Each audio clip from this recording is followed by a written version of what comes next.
Okay guys, so today we're going to start talking about something called limiting reactants and something else called theoretical yield and percent yield. For today's lesson, you'll definitely want this handout. You'll want a calculator. You will also want your handy dandy periodic table with the mass. Now, if you've been doing the gram to gram conversions and doing just fine, very, very similar, okay? Very similar. If you did great on that worksheet, nothing new to worry about. So here's what's going to happen with limiting reactant problems.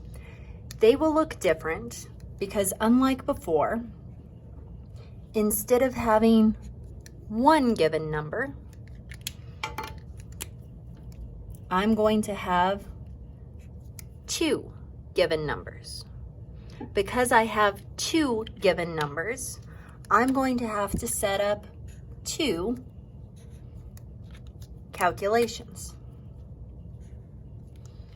That's the only difference. Everything else is going to look exactly the same as what we've been doing before.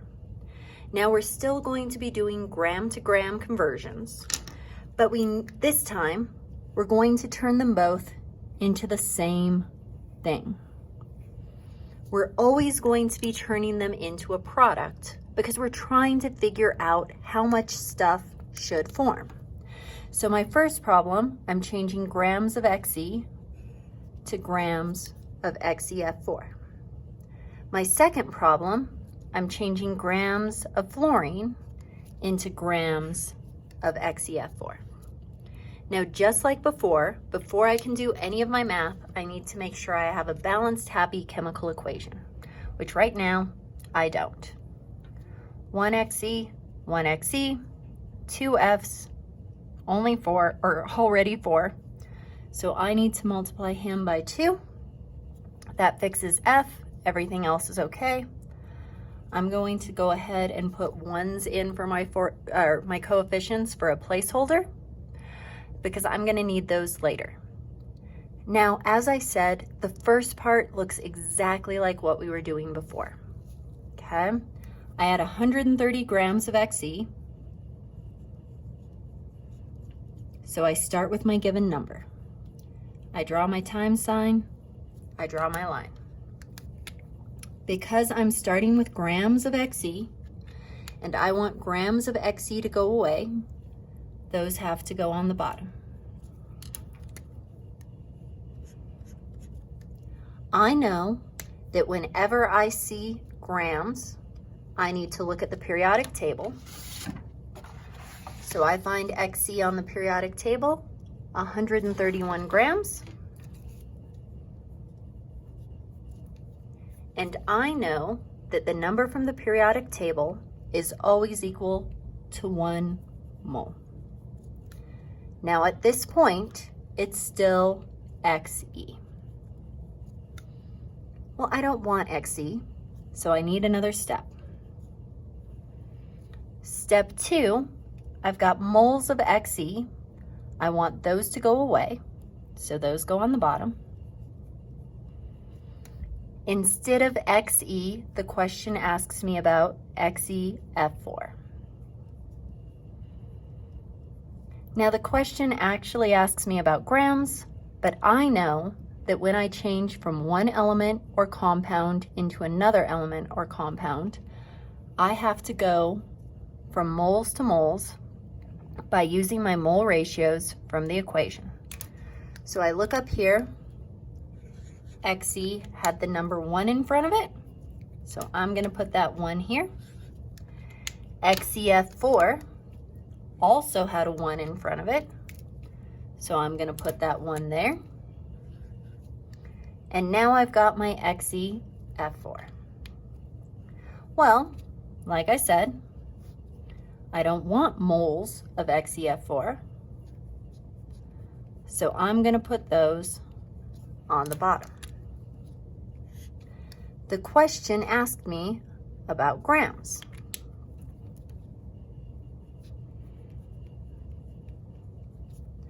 I know anytime I see grams, I want to look at the periodic table.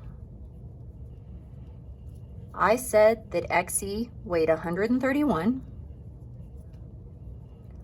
Fluorine weighs 19, but it's XeF4, so I'm going to multiply that by 4. That gives me 76. 131 plus 76 is going to give me 207. And I know the number from the periodic table is always equal to 1 mole. So when I put this into my calculator, it's exactly like what I did before. Numbers on top of the line I multiply, numbers on bottom of the line I divide. Anything that's a 1 I can ignore because it's not going to change my calculation. So I'm going to take 130 divided by 131. These are both 1s, so I'm going to ignore them. Times 207. And when I plug this into my calculator, I should get 205.4 grams of XeF4. Okay, so far, absolutely nothing new. I'm going to do the exact same thing on the second problem. Only this time, I've got 100 grams of F2.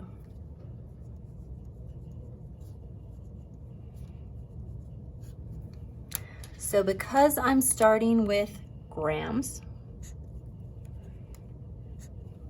and I want grams to go away, I put those on the bottom.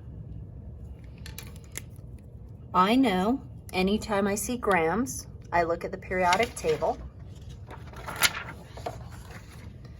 Fluorine weighed 19.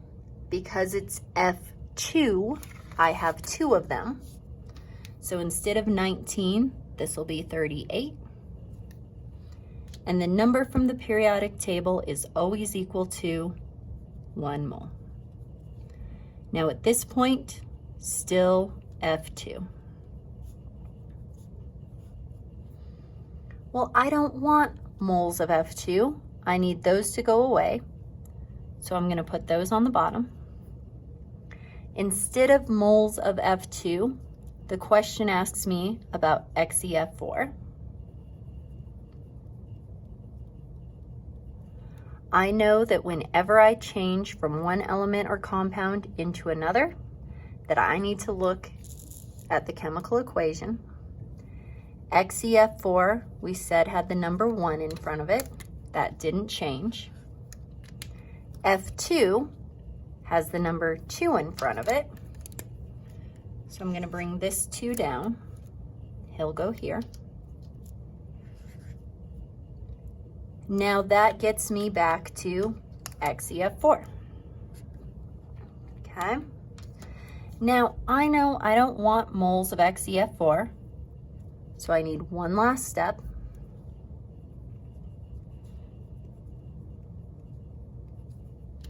Instead of moles, the question asked me about grams. I know that I need to find grams on the periodic table. I already added that up. It was 207. That didn't change.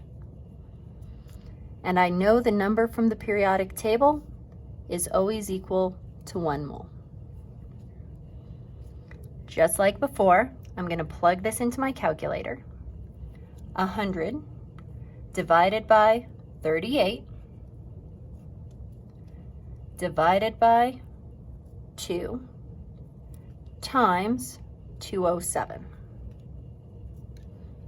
When I plug this into my calculator, I should get 272.4 grams of XeF4.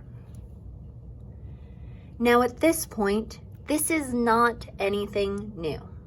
It's just been 2 gram-to-gram equations, which we've been working on for the last several classes. Nothing new. What is new is this question asking me for the limiting reactant. Okay? The limiting reactant is the one that runs out first. Once it runs out, the reaction stops. So the way I determine my limiting reactant is I look at the two numbers.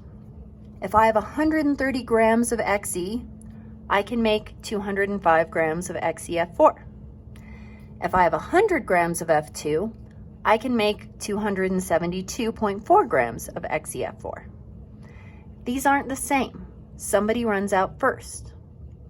Now, because 205.4 is smaller, once I make the 205.4, the reaction stops. It doesn't matter that I could make 272 grams with the F2 because this is all gone. There's nobody for him to partner up with, so I can't. Once I hit this number, it stops. So, whichever number is smaller, I go back to the beginning. Xe is what gave me the small number, so Xe is my limiting reactant. He runs out first, okay? My theoretical yield is where the reaction stopped. So again, I find my little number. My little number is the theoretical yield. Once I make 205.4 grams, the reaction stops. I can't make any more. I'm still gonna have extra F2 floating around, but he doesn't have anybody to partner up with, so the reaction stops. Now I have this one last term called a percent yield. Anytime you see percent, it's always the same calculation. I was told I actually made 145 grams. So if this was a test or a quiz or a homework assignment, this is what I scored on that assignment. I could have scored up to 205. That's theoretically how much I could have had. So I divide what I actually had over what I could have had, and because it's a percent, I always multiply by 100. When I plug this into my calculator, I find out that I made 70.59% XeF4 out of what I should have. So I scored about a C on that lab in terms of how good I was. Not too bad. So this and this are old. You've done it before. Whichever number is smaller, the ingredient that gave us the small number, that's our limiting. Whatever ingredient is smaller, whatever answer is smaller, that's how much we make before it stops. Percentage, what we actually had, divided by what we could have had, times 100, okay? So take a couple minutes, try to solve problem 2. Now in problem 2, there's more than one product, but if you look, here's what we're gonna do. You're gonna change 155 grams of CaCO3.